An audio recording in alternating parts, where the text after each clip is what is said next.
జరగాలని కోరుతున్నారు. సార్ ఏంటి పాస్టర్ అజయ్ బాబు అరెస్ట్? ఇప్పుడు దీని మీద మనం ఈ సెన్సిటివ్ చాలాసార్లు మనం చర్చించాం.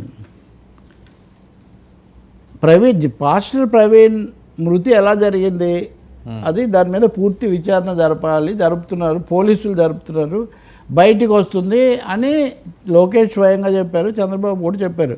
కేబినెట్ సమావేశం దగ్గర కూడా అది వచ్చింది.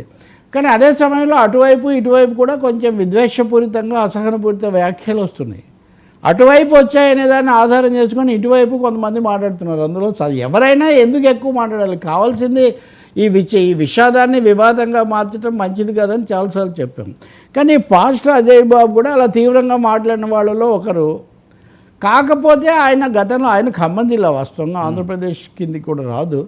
అక్కడ ఆయన మాట్లాడుతూ చంద్రబాబు పేరు అన్నీ, అప్పుడు జగన్ ఉన్నట్టున్నారు అధికారంలో, చాలా తీవ్ర భాష మాట్లాడారు. ఆ వీడియో కూడా నేను చూశాను.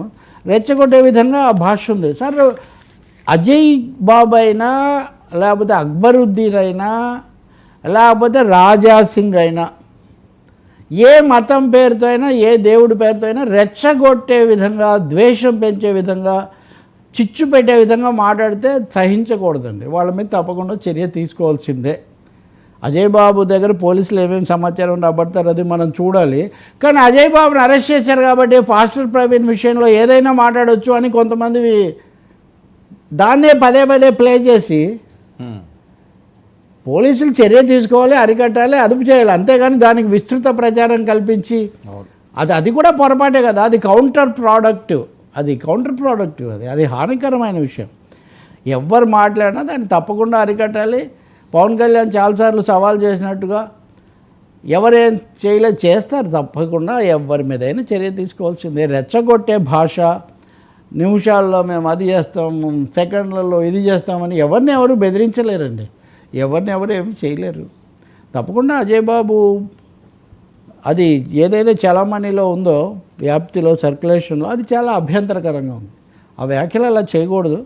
అందులోనూ కరుణ, క్షమ బోధించినటువంటి క్రీస్తు, అవును, ఆ ప్రార్థనలో ఆయన మధ్య మధ్యలో అనడం కూడా వినిపిస్తుంది. దాంట్లో హల్లెలూయా అని మీరు గట్టిగా అనండి అది కూడా వినిపిస్తుంది. అంటే కనీసమైన ఇది కూడా వాళ్ళు పాటించట్లేదు అనమాట. అలా అనకూడదు. వెంటనే ఇటువైపు నుంచి మన సంఘ పరివార సోదరులు రెచ్చిపోయి చూడండి అంటారు. మీరు చేసేది కూడా దాదాపు అదే జరుగుతుంది. కాబట్టి మతములన్నీ మాసిపోవును, జ్ఞానం ఒక్కటి నిలిచి వెలుగునన్నట్టుగా ఒక మత సామరస్య దిశలో మనం పనిచేయాలి. సరే, ఈ మధురైలో సిపిఎం